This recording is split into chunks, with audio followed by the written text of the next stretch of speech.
ठरलेल्या करारानुसार अख्खा 1 आठवडा निघून गेला होता. त्या 7 दिवसात रुद्र देशमुख आणि आदिती जोशी यांनी अपहरणकर्त्याच्या अटी मान्य केल्या होत्या. पोलीस नाही, गोंधळ नाही, फक्त पैसे. देशमुख समूहासाठी पैसा काहीच नव्हता, पण प्रश्न पैशाचा नव्हता. प्रश्न होता त्यांच्या लाडक्या राजकुमारी आरवीचा. शहराच्या एका कोपऱ्यात अपहरणकर्त्यांनी भाड्याने घेतलेल्या छोट्या घरात हालचाल सुरू होती. आज पैसे घ्यायला जायचं आणि मुलीला परत द्यायचं.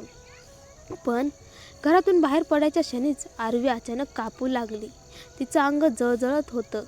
तापाने तिचं लहानसं शरीर थरथरत होतं. उंच टक्कल असलेला अपहरणकर्ता घाबरून गेला. त्याने आरवीला हात लावताच त्याच्या तोंडून शब्द फुटले. अरे देवा, ही तर खूप तापली आहे. दुसरा थोडासा बुटका अपहरणकर्ता जो आधी तिच्याशी खेळत होता तोही गडबडला. आता काय करायचं? जर रुद्र देशमुखला कळलं की त्याची मुलगी आजारी आहे तर तो समजेल आपण तिला छळतोय.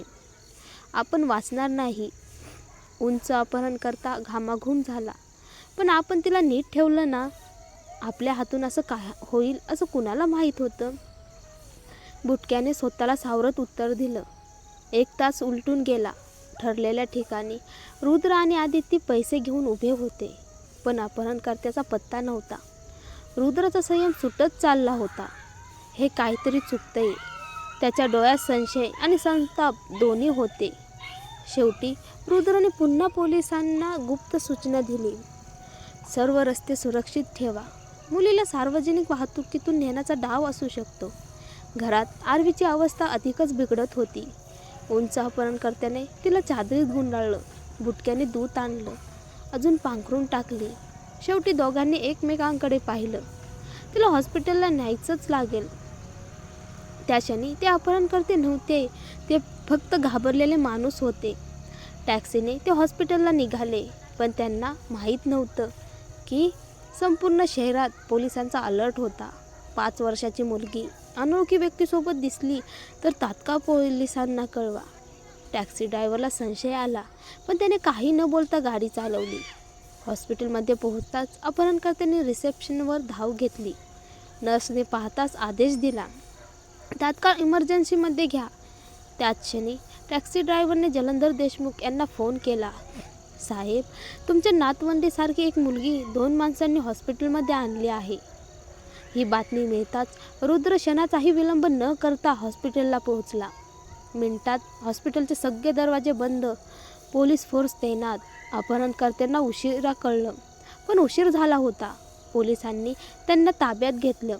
रुद्र थरथरत इमर्जन्सी रूममध्ये शिरला आणि तिथे त्याची आरवी, हातात सलाईन, फिकट चेहरा, निश्चल पडलेली. ही माझी मुलगी आहे. रुद्राचा आवाज फुटला. डॉक्टर शांतपणे म्हणाले, वेळीच आणली गेली म्हणून वाचली. नशीब बलवंतर होतं. रुद्राने डोळे मिटले. आदिती धावत आली. माझी लेक. ती रडत तिच्या कुशीत कोसळली. आरवीला VIP रूममध्ये हलवण्यात आलं. खोलीत फक्त रुद्र, आदिती, जलंधर देशमुख, माधुरी देशमुख. 1 तास गेला. आरवी अजूनही शुद्धीवर आली नव्हती. आदिती तिचा हात सोडत नव्हती. रुद्र तिच्या पायावरून हात फिरवत बसला होता. शेवटी आवाज हळूच, मम्मी, डॅडी. सगळे स्तब्ध. आदिती रडत म्हणाली, मी इथेच आहे बाळा. मला वाटलं मी तुम्हाला पुन्हा कधीच पाहणार नाही. आरवी कुजबुजली. त्या क्षणी रुद्रचा कठोरपणा कोसळला. तापामुळे अशक्तपणा आला आहे. झोपायला द्या. उद्या बरी होईल. आदिती तिला कुशीत घेऊन झोपली. आईचं हृदय आज जरा शांत झालं. पोलिसांचा फोन आला. ते दोघेही अपहरणकर्ते आहेत. रुद्राचे दात आवळले. मी त्यांना सोडणार नाही. माझ्या मुलीने जे भोगलं त्यापेक्षा दुप्पट शिक्षा मिळेल. आदितीने हळूच त्याला थांबवलं. आरवी झोपलेली आहे. रुद्र गप्प झाला. रुद्र पोलीस स्टेशनकडे निघाला. VIP रूमच्या बाहेर 4 गार्ड. हॉस्पिटलच्या बाहेर पत्रकारांची गर्दी. तो मागच्या दाराने निघून गेला. अपहरणकर्त्याची अटक कोणच्याच कल्पनेपलीकडची होती. पोलीस चौकशी खोलीत वातावरण तणावपूर्ण होतं. टेबलवर जोरात हात आपटत पोलीस ओरडला, मुलीला कुठे ठेवलं होतं? सांगा आत्ताच. पण ते दोघे इतके घाबरले होते की त्यांच्या तोंडून शब्दच फुटत नव्हते. मुलीला कुठे ठेवलं होतं? पोलिसांनी पुन्हा प्रश्न केला. यावेळी ते तुटले आणि त्यांनी आरवीला ज्या जागी ठेवले होते तो पत्ता सांगितला. छाप्यानंतर तब्बल 3 तासांनी रुद्र देशमुख पोलीस ठाण्यात पोहोचला. तो चौकशी खोलीत शिरला. चेहऱ्यावर विलक्षण शांतता होती, पण जसं त्याने त्या दोघांना पाहिलं त्याच्या मुठी आवळल्या गेल्या. क्षणाचाही विलंब न करता रुद्रने दोघांच्या चेहऱ्यावर जोरदार घाव घातले. हातकड्या असल्यामुळे ते चुकवूही शकले नाहीत. एका फटक्यातच दोघांचे चेहरे रक्तबंबाळ झाले. 5 वर्षाच्या लहान मुलीला त्रास देताना तुम्हाला लाज वाटली नाही का? डोकं नाही का तुमच्याकडे? रुद्रच्या डोळ्यात आग होती. पोलीस ताबडतोब पुढे आले. सर, शांत व्हा. कृपया. माझ्या मुलीला इतके दिवस का ठेवलं? रुद्र दात आवळून विचारत होता. आम्ही घाबरलो होतो. परत देण्याची योग्य वेळ शोधत होतो, पण ती आजारी पडली. तेव्हा आम्ही पूर्णपणे गोंधळलो. एकाने रडत उत्तर दिलं. रुद्र ऐकायला तयार नव्हता. माझी मुलगी कुठे ठेवली होती? त्याचा आवाज थरथरत होता. पोलिसांनी उत्तर दिलं. पत्ता मिळालाय सर. अनेक पोलीस अधिकाऱ्यांसोबत रुद्र त्या ठिकाणी पोहोचला. 2-3 मीटरची छोटीशी खोली, कोपऱ्यात एक पातळ गादी, त्यावर आरवीची छोटी बॅग. ते दृश्य पाहताच रुद्रचं काळीज तुटलं. ही माझ्या मुलीची जागा नव्हे. त्याचे गुडघे थरथरले आणि तो तिथेच कोसळला. 2 पोलिसांनी त्याला सावरलं आणि बाहेर नेलं. रुद्र गाडीत बसला आणि पहिल्यांदाच तो मोठ्याने रडला. त्याच्या डोळ्यासमोर आरवीसोबत घडलेली प्रत्येक भीतीदायक कल्पना फिरत होती. रुद्रने स्पष्ट आदेश दिला. त्या दोघांना इतर कैद्यापासून वेगळ्या, अत्यंत लहान आणि कोठडीत ठेवा. 1 आठवडा उलटला. रुद्रने स्वतःला सावरलं. आदिती, आपल्या लेकीसाठी न्याय हवा.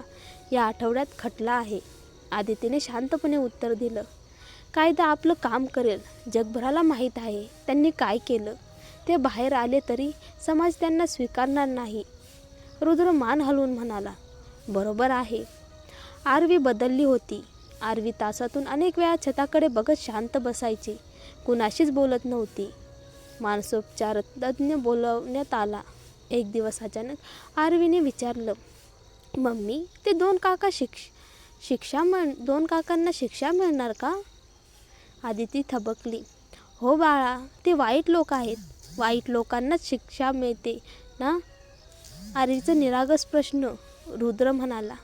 ते आता लहान कोंदट जागेत आहेत. तुला कधीच भेटणार नाहीत.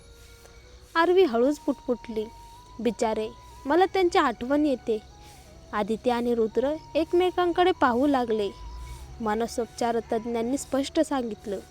तुमच्या मुलीला स्टॉकहोल्म सिंड्रोम होण्याची शक्यता आहे. म्हणजे? रुद्र हादरला. ज्या लोकांनी तिला बंदी बनवलं त्यांच्याशी तिने भावनिक नातं जोडलेलं असू शकतं. ती अजून लहान आहे. आदितीचं हृदय दडपलं गेलं. रविवार आला. कडक सुरक्षा. घराच्या आतही गार्ड.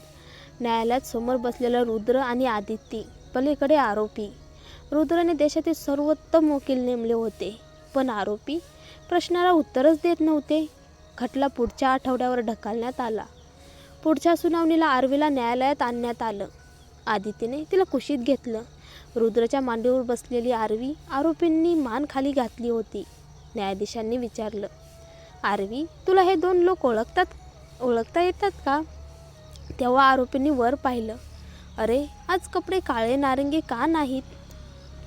आरवी कुजबुजली आणि अचानक ती धावत गेली आणि त्या दोघांना मिठी मारली. संपूर्ण न्यायालय स्तब्ध. काका, मला खूप आठवण येत होती. खेळायचं आहे, आरवी निरागसपणे म्हणाली. आरोपीच्या डोळ्यात अश्रू आले. रुद्र धावून गेला आणि आरवीला उचलून घेतलं. तुम्ही माझ्या मुलीला काय केलं? तिचं डोकं फिरवलं का? तो संतापून ओरडला. आरवी घाबरून रडू लागली. मला सोड, मला काकांकडे जायचं आहे. काका, ती ओरडत होती. न्यायालयात गोंधळ उडाला.